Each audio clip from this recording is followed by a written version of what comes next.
Stephen, thanks again for joining us today. So we're joined with Stephen here at eServe Surveyors, one of the largest surveyors in the country. We're grateful to have him here talking to us today. And we are talking about level 3 surveys, often referred to as building surveys or full structural surveys, sometimes they're referred to.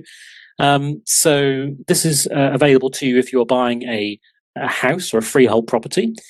Typically, these are not available when you're buying a leasehold or an apartment, as the surveyor can't survey the entire building. They can only survey your individual flat, which is why a home buyer survey, a level 2 survey, is suitable for those types of properties. But level 3 is the most in-depth survey available to you typically. And so, yeah, Stephen, tell us, what is a level 3 survey? What's involved? What's included? And yeah, tell us more. Paul, thank you. In terms of level 3, unlike level 2s, where level 2 is for properties built in recent or in a good condition, whereas general overview is sufficient. In terms of a level 3, as you correctly said, this is a more comprehensive inspection. It's ideal for older, unusual, or significantly altered properties. So your key features here would be your extensive inspection. So this will include roof spaces, basements, and concealed areas where safe. Defect analysis, so provide detailed descriptions of defects, causes, consequences, and repair recommendation, and a technical depth. So covers structural integrity, and in terms of electrical systems, damp, and provides a custom advice tailored for properties with known issues or renovation plans. So it's best for properties, older properties, so those built 1850s, 1900s. Those with major extensions or defects or buyers planning with renovations. It's typically a lot longer survey than your level 2s or your home buyers reports, but it's just due to the comprehensive inspection and the amount of detail that it does provide. Mm. Yeah, I mean, we get this a lot with houses, so especially in the kind of Greater London area where we look after our clients. And what we often find is with the older Victorian properties, they obviously look beautiful and they're in demand. And often they would have been renovated and they'll be in, modern standings, but they are still 100 years old, aren't they? So the importance of having that survey is just so crucial, especially with if you're buying a house. I mean, in most parts of the country, a house is a decent price. It's not a 50 grand flat. It's probably, hundreds of thousands, certainly towards even $1 million in the London area. So that additional due diligence is just crucial. When you think of a level 3 survey, do you think there's an area where there's parts of that which get surveyed, which a client wouldn't otherwise even suspect that would be surveyed or considered?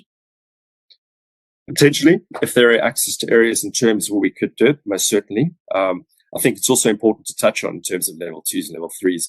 A lot of clients might want a level 2 and not want a level 3, but due to the RICS regulations, if we feel it has to be a level 3, it would be a level 3. And at the same time, a lot of clients want to have a level 3, thinking it's the most information they require, but due to their property, a level 2 might be required. So in terms of how eServe operates, we'll always view all of them. We go online with the property and client, view the property, ask the relevant questions to check if there's a pre-call for the surveyor to make sure we're utilizing the correct survey. And in terms of how we run through that, we put a lot of effort in to make sure that the correct survey is being utilized. So I think that's important to touch on that in terms of level 3s. A lot of people think, what's a level 3? I need that. It's not often the case.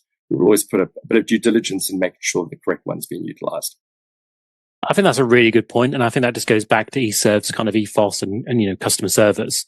I mean, I think we've had a few examples where a client has suggested they've wanted a level 3, and as you say, yourselves have reached out to them and say, actually, you don't need that, and this is why. Either the property isn't suitable for that, or indeed, I think in one case, a client was trying to do it on a property which I think was only 3 or 4 years old, and so the pushback from you guys was, well, actually, it's already covered by the guarantees when it was built. In this particular case, obviously, every property would need to be individually considered. But it was a new build covered by guarantees. You just don't need to do level 3. It's not going to give you anything. And obviously some surveyors in the country may just, so yeah, sure, if you want to pay for it, we'll do it. But actually, it's great to see you guys actually step in and make sure the client is only doing the correct survey that is suitable for them. That's really crucial.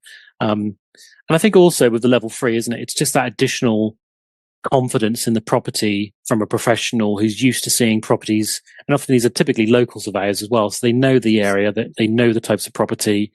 The classic that I get is, oh well, my mate's a builder, or or the classic it is, oh, my dad used to be a builder or something. And that's fine if they genuinely were and they know what they're doing and you're happy to rely on that.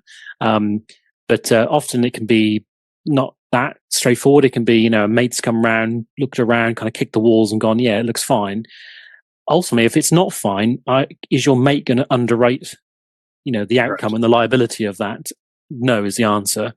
And you quickly lose your friend there. But if you've got a proper survey, then you've got confidence from a qualified professional.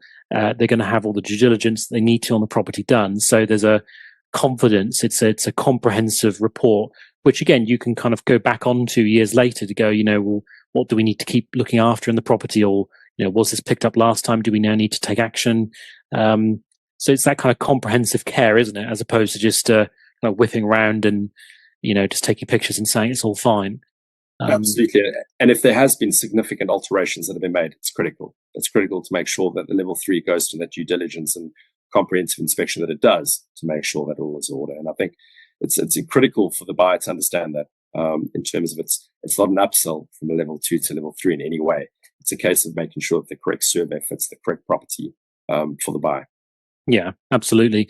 And the level 3 survey still goes down the kind of traffic light system, I think, doesn't it? Where it's red if there's an issue, amber maybe a bit of an issue, green less of an issue, or no issue. Is that the case for level 3s? Correct. Yes, and also in case it does often have the post surveyor call at the same time, which again is a critical part of the process. Yeah, and I think that's key, isn't it? That aftercare call, just giving that customer an opportunity just to go through what the survey's picked up, what they need to do. And we should explain with the level, with all the types of surveys, but the traffic light system, if that does come up, again, it could be that this, as an example, one we see quite often is the electrics, i.e. there wasn't a electrical certificate available to evidence the electrics have been checked recently. And often clients will call me going, oh my God, the electrics, they're not checked. And, quickly I'll challenge, well, when was the last time you checked your electrics? And we'll never have. We turn the light on, it works. Why would I check it? Well, there you go. That's the approach most people take. So you can always ask the seller to do an electrical safety certificate, and they're normally only a couple £100. Equally, you may feel there's no need. It's all modernly wired. Probably understanding when the property was wired is probably more crucial to when the latest certificate was probably done. But you can always raise these, and I guess this is a key thing with the survey results, isn't it? It's giving the consumer that opportunity to go, okay, these issues are fine. These issues are fine. Actually, these have been red flagged. I'm okay with that issue. Actually, these I'm not. And then they can use that, can't they, to communicate with their solicitor or the estate agent to ask for further information, due diligence from the seller in terms of information, or equally, even maybe a price reduction as well. Absolutely, that it's in terms of making an informed decision. I think that the greater information they have to hand about the property they're purchasing just gives them that ability to do that. But as you correctly said, it does potentially offer the opportunity to renegotiate the things that are picked up, and you renegotiate from the perspective of a RIC surveyor, chartered surveyor's report. It gives you a bit of strength in terms of having that discussion.